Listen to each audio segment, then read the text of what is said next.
Hello, welcome to another Becoming a Modern Man. Once again we are playing Nauseam combo. This time our opponent is playing Affinity, so let's get underway. Going to be on the play here. This is our opener.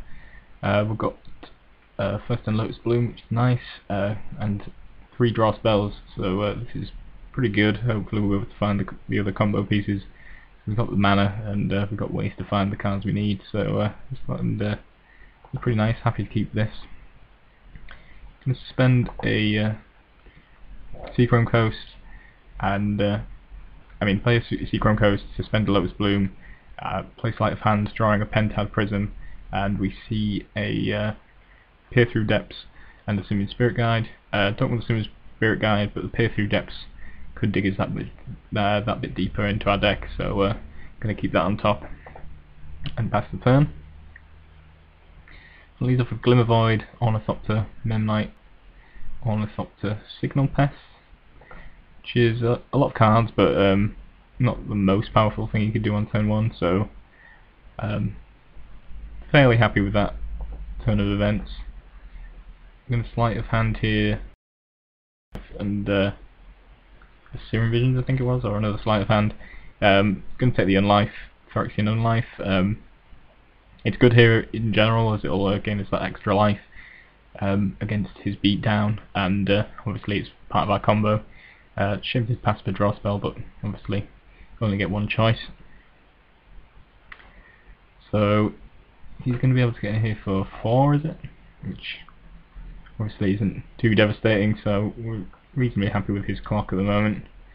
He has another Signal Pest. I think that adds it up to 8, or is it slightly more than that? So he's going to be able to attack for 2, 4, 5, 6, 7, 9, is it? I'm going to route the Unlife. Means he has to deal that much more damage to us, and obviously as soon as we get to find that Ad Nauseam, then we'll be able to win. So seems like a good play.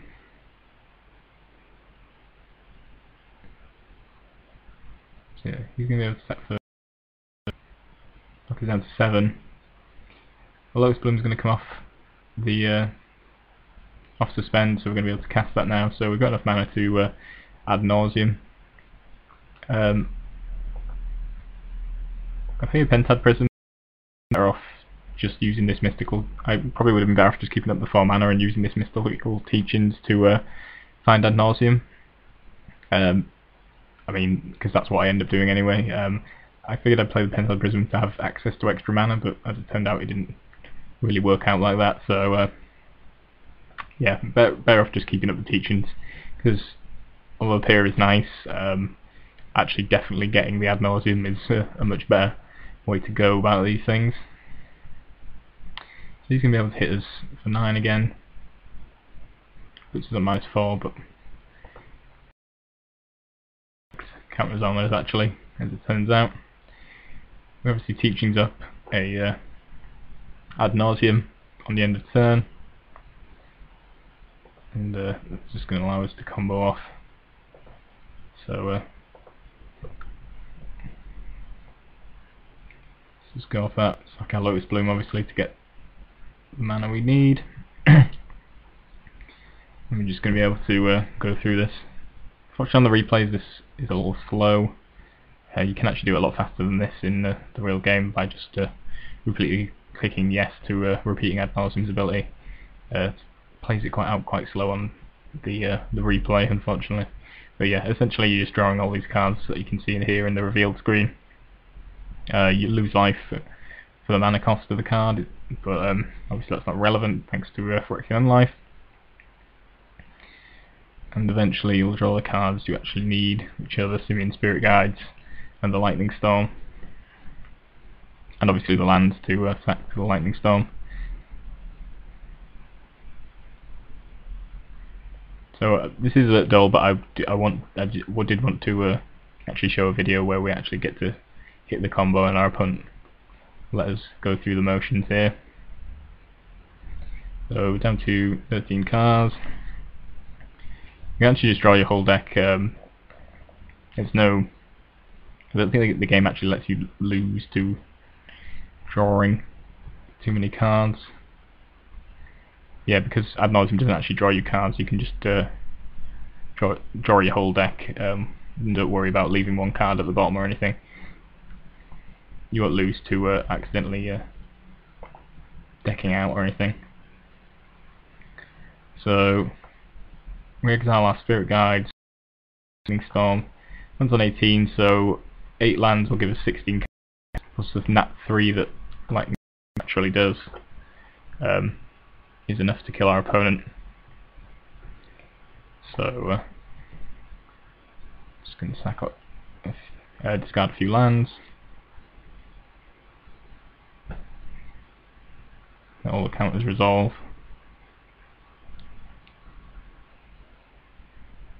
And that'll do 19 to our opponent. So he loses on -1. So that wraps up game 1. Let's go to game 2.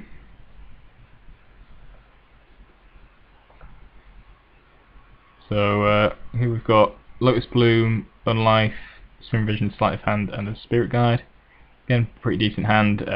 Got access to past mana and ways to find the combo pieces we want. With Ornithopter, Avoiding Fort. Wasn't really expecting him to have a Fort Season in his deck, but yeah, I suppose that's what you can do with a card like Glimmervoid. Obviously losing the Unlife is pretty disappointing there, but we'll have to go with it and hope these draw spells are able to find us what we need. Draw on Ad Nauseam, so we find another piece of the puzzle, and actually the more difficult piece to find, I suppose, in that Angel's Grace or Unlife are just as good in terms of the combo. Unlife is actually slightly better in this matchup, just because it actually gains you some, well, a pseudo gains you 10 extra life, sometimes a bit more if you because they have to get you below 0 before they can add poison counters, and if all they're doing is attacking with creatures, then they have to do that in stages. We're going to Serum Visions here.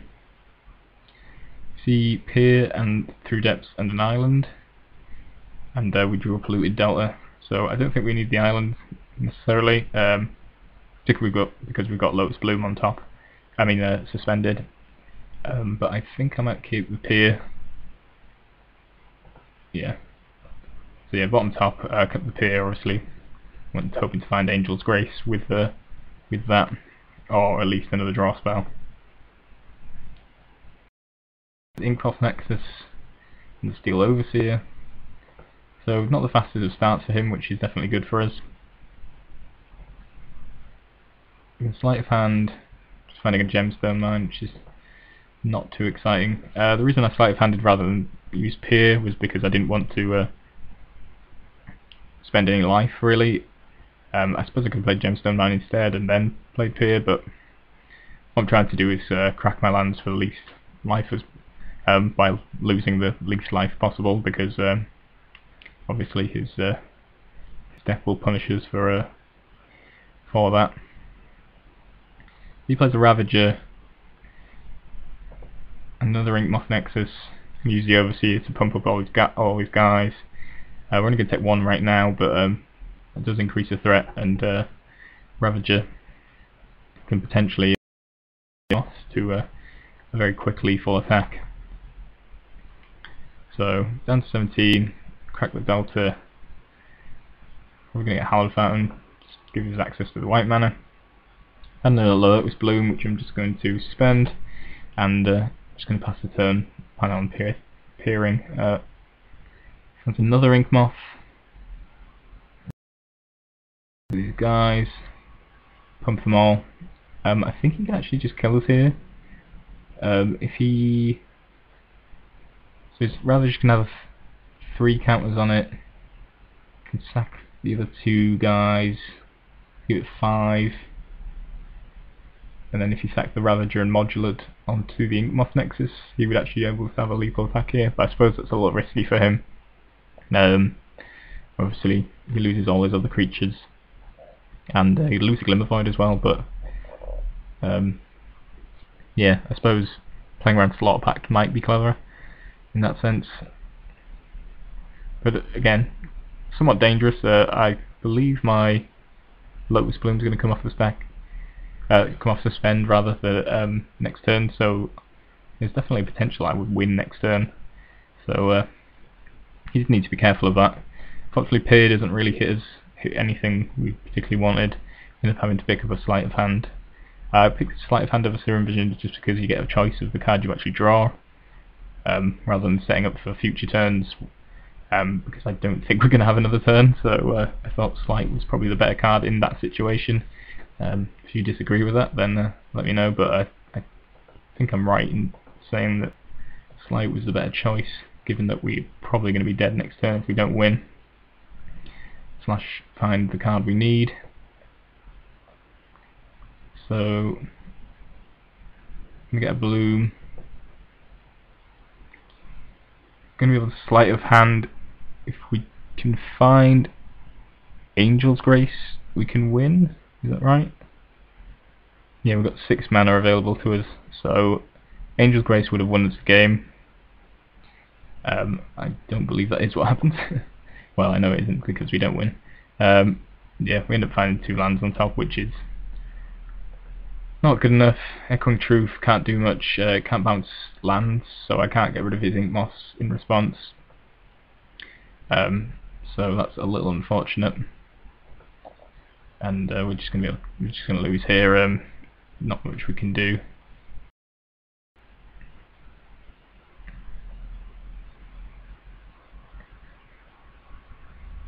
His guys are already lethal, so yeah, that's the concession, and we lose there. Still very close. Had we been a bit luckier or been able to find that Angel's Grace, we could have won that turn. So we're still fairly close, but unfortunately we weren't able to win out that time. So let's go on to game 3. So we've got Angel's Grace, Peer, and the Serum Visions. A bunch of lands. Not the most exciting hand, but it's got one part of our combo. No ramp though, and no Nauseam. But I don't think I would have necessarily mulliganed this.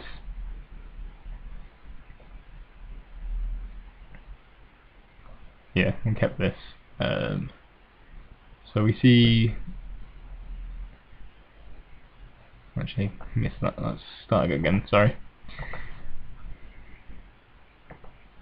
Looks like we bottomed something with that Serum Visions. I just wanted to know what it was. So yeah. So we leave with Serum Visions in turn 1. Find Spirit Guide and an Angel's Grace and draw a Lotus Bloom. Don't want Symbiont Spirit Guide, don't want Angel's Grace, so we're going to bottom both of those. But we are going to be able to spend this Lotus Bloom on turn 1, which I believe is significant in this game, so that's definitely a nice find. That leaves with Springleaf Drum, which is pretty explosive. Also implies that he's got some more expensive stuff in hand, as he didn't use the Springleaf Drum straight off the bat. So a bit worried about cranial plating, etc. Just going to play the Gemstone Mine again because I'm trying to save as much life as possible.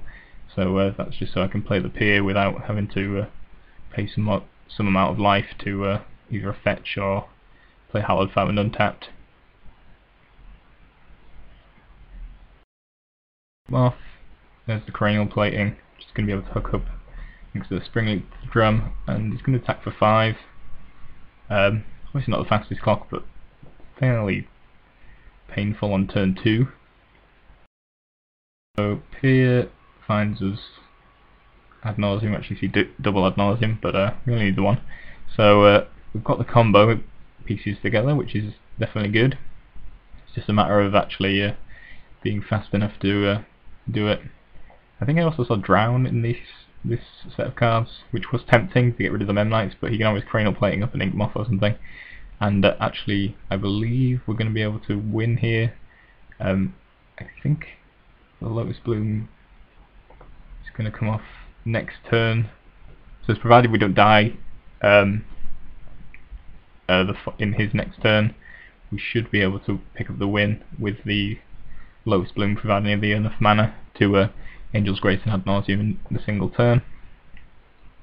We just got to pray that he doesn't have anything too ridiculous next turn. It looks like he plays another Inkmoth, second Cranial Plating, which could be fairly devastating. So we're going to go down all the way down to 3 here. Fortunately, it's not going to be enough for him. We're able to Ad Nauseam out. Thanks to the Lotus Bloom giving us enough mana. But yeah, we would have been dead next turn, so it's really good that we got to use that Serum Visions turn 1 and find the Lotus Bloom that we wanted. Otherwise, we would have been dead. So we won just in the nick of time. I think that was turn 4, was it? Yeah, must have been. Doesn't look like our chat log worked very well, but yeah. So very, very tight game. Obviously, these aggro decks are always going to be tight, so never the best, but on this occasion we managed to win out, and there's always a chance you will win out. A turn for combos, definitely not impossible. Not far-fetched at all, to be honest, but yeah, definitely need a bit of luck to be fast enough, and particularly against this sort of powerful plays from a deck like Affinity, you certainly count yourself lucky to win out here. Drowned also is probably worth a mention. Didn't actually get to cast it here, but it could have been very good in this matchup. That's a card that I quite like in the sideboard. Also the Scry helps in digging that bit deeper, so it's not just sort of a kill spell. So we're going to get to the end here, exile our guides, play Lightning Storm, and 9 to the 18, so we can do 21 damage if we discard 9 lands, which is what we're going to do.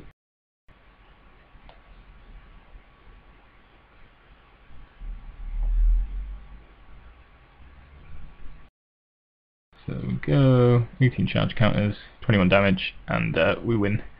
So yeah, a tight game against Affinity, but again, you can win against these aggro decks with a little bit of luck, it has to be said, but certainly not unbeatable.